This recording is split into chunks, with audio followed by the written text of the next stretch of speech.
Hello guys, welcome to our YouTube channel SV constructions. आज मैं आपको बताऊंगा कि बेसिक सिविल इंजीनियरिंग क्या होती है। हम लोग जैसे फ्रेशर साइट पर जाते हैं, मैं भी आज से 10 साल पहले फ्रेशर ही था। तो बहुत से कम लोग होते हैं जो साइट पे स्टाफ को बताते हैं कि भाई ये क्या होता है, इससे क्या होता है। लेकिन आज के टाइम पे किसी के पास इतना टाइम नहीं है कोई बताएगा कि भाई आ जाओ आप फ्रेशर हो, हम आपको थोड़ा सा बताते हैं।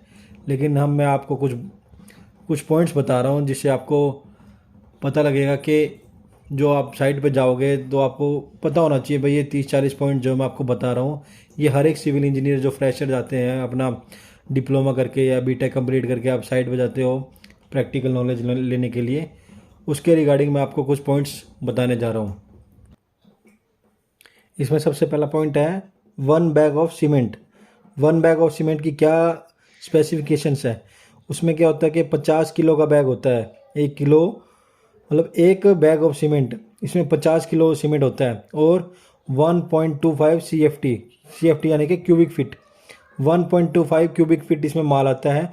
अगर हम क्यूबिक मीटर में कन्वर्ट करेंगे तो 0.034 क्यूबिक मीटर इतना माल आएगा 1 बैग ऑफ सीमेंट में। नंबर 2 पॉइंट है number of bags in 1 cubic metre. ये 28.8 बैग्स होते हैं 1 क्यूबिक मीटर में। उसके बाद आता है full form of DPC. DPC क्या होता है? डैम्प प्रूफ कोर्स। ये जो हमारा होता है, जैसे हम बिल्डिंग बनाते हैं तो वो हमारे प्लिंथ लेवल के बाद इसको डैम्प प्रूफ कोर्स को हम अप्लाई करते हैं। ये एक इसकी मिनिमम थिकनेस होती है 2.5 सेंटीमीटर यानी कि 1 से 1.5 इंच के आसपास हम इसको रखते हैं। वो हम साइड पे अपने अकॉर्डिंग जिसको ज़्यादा रखवाना है वो कम ज़्यादा हम इसको कर सकते हैं, लेकिन कम से कम 1 इंच तो इसको रखना ही रखना पड़ता है। उसके बाद आता है 5th पॉइंट हमारा हाइट ऑफ पैरापिट वाल। पैरापिट वाल होते हैं जो छत पे हम 4 दीवारी बनाते हैं छत के ऊपर। इसकी मिनिमम हाइट जो होती है वो कम से कम 1 मीटर तो होनी ही चाहिए। 1 मीटर यानी कि 3.28 फीट, लगभग 3.25 फीट के आसपास। उसके बाद होती है minimum thickness of slab. Slab यानी कि छत। छत की मिनिमम कम से कम इसकी मोटाई कितनी होनी चाहिए? 125 mm, 125 यानी कि 5 इंच के आसपास। 5 इंच कम से कम 125 mm तो होनी ही चाहिए, जिसपे हमारा मतलब लोड बेयरिंग स्ट्रक्चर जो होता है वो लोड अपना सहन कर सके, इतनी कम से कम थिकनेस होनी ही चाहिए। उसके बाद आता है minimum thickness of lintel beam. Lintel beam होता है जो हमारा विंडो पे डोर्स के ऊपर जो लिंटल बीम आता है। एक होता है सील बैंड, सील होता है खिड़की दरवाजों के नीचे आता है जो, ये होता है लिंटल बीम होता है 150 mm। इसकी कम से कम थिकनेस यानी कि 6 इंच इसकी थिकनेस कम से कम होनी ही चाहिए। उसके बाद आते हैं minimum diameter of bar use in slab. जो हमारी छत में होता है उसमें कम से कम डायमीटर वाला बार कौन सा यूज़ होता है? 8 mm। 8 mm का यूजली हम इसका रिंग बनाने में यूज़ करते हैं, लेकिन छत में कम से कम 8 mm की मोटाई वाला सरिया तो होना, इससे कम तो यूज़ नहीं होना चाहिए। उसके बाद आता है minimum diameter of bar use in column. जो कॉलम आएगा, कॉलम में हमारा कम से कम 12 mm का सरिया तो होना ही चाहिए, जिसके ऊपर हम कोई लोड बेयरिंग स्ट्रक्चर या अपना स्लैब या फ्रेम स्ट्रक्चर होता है वो हम उसके हिसाब से काम कर सकें। कम से कम 12 mm का सरिया तो हमारा होना ही चाहिए कॉलम के लिए। उसके बाद आता है हमारा चेयर स्पेसिंग। चेयर का मतलब होता है कि हम लोकल भाषा में इसको बोलते हैं घोड़ी। घोड़ी जो होता है हमारा जाल को उठाने के लिए होता है। जाल मतलब सरिये का जो जाल होता है उसको उठाने के लिए स्पेसिंग, चेयर स्पेसिंग होती है। ठीक है, चेयर्स होती है घोड़ी। उसकी स्पेसिंग कम से कम कितनी होनी चाहिए? 1 मीटर। 1 मीटर यानी कि 3 से 3.25 फीट के आसपास।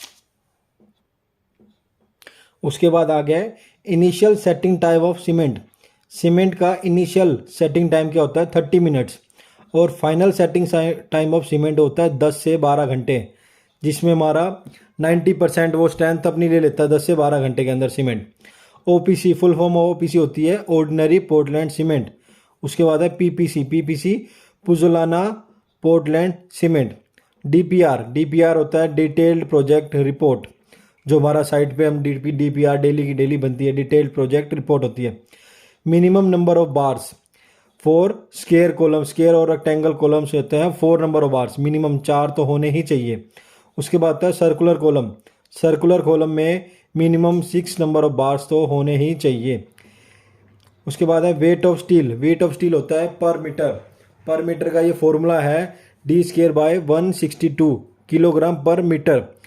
पर फीट का फॉर्मूला है डी स्क्वायर बाय 533, 533 किलोग्राम पर फीट, इसमें फीट के हिसाब से निकलेगा, और डी स्क्वायर बाय 162 में निकलेगा पर मीटर के हिसाब से।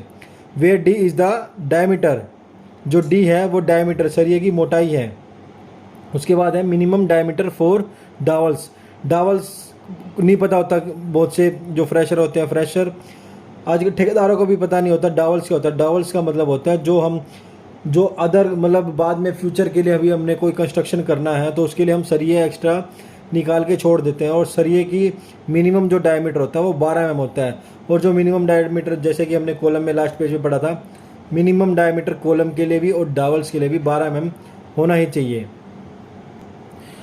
अब आगे हम नेक्स्ट पेज पे, इस पे लिखा हुआ है free fall of concrete 1.5 metre. Free fall का मतलब होता है अगर हमारी कोई आरएमसी की कोई गाड़ी आ रही है तो उसकी जो अगर हम किसी बेसमेंट में या किसी गड्ढे में खुदवा रहे हैं तो उसका फ्री फॉल कितना होना चाहिए, 1.5 मीटर से ज़्यादा उसका फ्री फॉल नहीं होना, नहीं तो सेग्रीगेशन हो जाएगा, कंक्रीट अलग और सैंड अलग, वो सब कुछ अलग अलग हो जाएगा।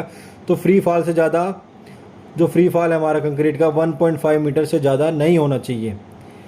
उसके बाद है number of bricks in 1 cubic metre. 1 cubic metre में नंबर ऑफ ब्रिक्स होते हैं 500।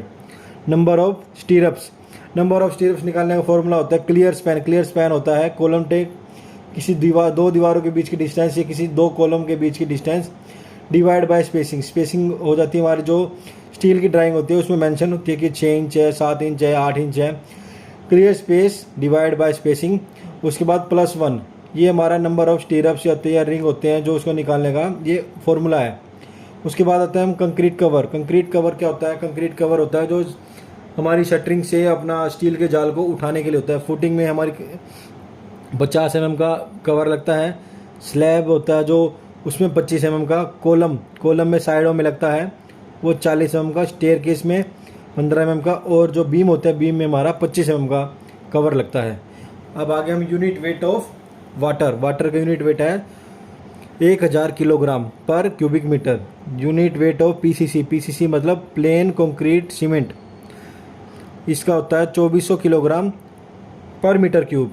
यूनिट वेट ऑफ आरसीसी का मतलब रिइंफोर्स्ड कंक्रीट सीमेंट 2500 किलोग्राम पर cubic metre. Slope of staircase की स्लोप क्या होनी चाहिए, 25 डिग्री से लेके 40 डिग्री तक स्टेयरकेस की स्लोप होनी चाहिए। उसके बाद है साइज ऑफ क्यूब होता है 150 by 150 by 150, 150 mm 150 mm 150 mm, ये क्यूब होता है। इसको हम 3 लेयर में फिल करते हैं जो क्यूब टेस्ट होते हैं हमारे। अब आगे जैसे फ्रेशर इंजीनियर आगे साइड पे जाएंगे उनको पता लगेगा क्यूब क्या होता है। कुछ लोगों को तो पता ही नहीं होता क्यूब क्या होता है। तो क्यूब होता है जो लैब में टेस्ट होते हैं उनके लिए हमें क्यूब फिल करने पड़ते हैं, सैंपल्स ले जाने पड़ते हैं, उसे क्यूब बोलते हैं। उसको 3 लेयर में भरा जाता है। उसके बाद आता है स्लम्प कोन होता है, वो 4 लेयर में भरा जाता है। स्लम्प कोन भी ऐसे ही लैब के टेस्ट के लिए फिल होता है। इसका मतलब कोलैप्स हो रहा है या रियर स्लम्प है, ट्रू स्लम्प है। ये स्लम्प होता है कि भाई हमारा कैरेक्टरिस्टिक होती है जो अपनी इसकी कंक्रीट की, वो क्या है, इसकी जो साइज़ होता है स्लम्प कोन का, ये 10 सेंटीमीटर होता है टॉप डायमीटर, और 20 सेंटीमीटर होता है बॉटम डायमीटर, और जो इसका 30 सेंटीमीटर होता है इसकी हाइट, 1 फुट कम से कम। ये कोन टाइप का होता है। आज के लिए इतना ही। ये बेसिक 30 पॉइंट्स जो मैंने आपको बताए हैं ये तो हर एक फ्रेशर सिविल इंजीनियर जो साइट पे जाता है उनको पता होना चाहिए। पॉइंट्स तो भी बहुत सारे हैं, मैं अभी इतनी वीडियो में इतना ही बता सकता था, लेकिन जो हमारी नेक्स्ट वीडियो आएगी उसमें मैं थोड़ा और खुलकर बताऊंगा कि इससे ज़्यादा पॉइंट होते हैं जो बेसिक सिविल इंजीनियरिंग में फ्रेशर कोई बंदा जा रहा है साइट पे उसे पता होना चाहिए। भाई हमें अगर हम साइट पे जा रहे हैं तो हमें क्या होना चाहिए, हमारी क्या सेफ्टी पर्पसेज है, या हमें जो हमने बुक्स में पढ़ा है बुक्स में और जो हमारी साइट पे है उसमें हमें क्या बुक्स में पढ़ाया गया है, साइट पे आने के बाद हमें क्या पता लग रहा है कि उनमें बुक्स वाली नॉलेज में और साइट वाली नॉलेज में, प्रैक्टिकल नॉलेज में क्या फ़र्क है। ठीक है सर, थैंक यू।